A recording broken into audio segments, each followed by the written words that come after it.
Assalamualaikum warahmatullahi wabarakatuh. Masak jangan krecek di Lombok. Lagi apa jenenge kondisine agak pilek lur, dadi suarane agak bindeng-bindeng seksi ngono. Dadi pengen maem sing pedes-pedes lagi arep kelan krecek kalau Lombok karo tempe lur.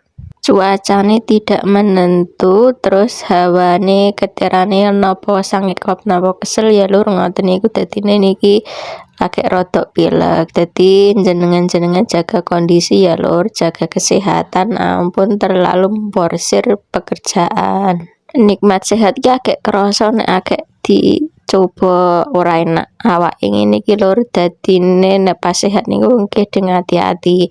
Oke, langsung mawon iki mau tempene diiris langsung digoreng, terus diirisne bumbune nggih brambang bawang kalih lombok. Iki kula sukani lombok gede kalih lombok umet gen rada pedes. Alhamdulillah kambil larang niki gadah kambil kiambak, dadi marut kiambak rada hemat lur.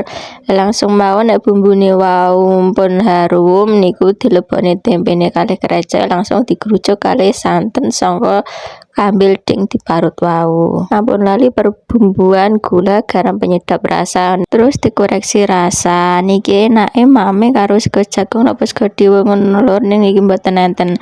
Nggih pun lur, see you.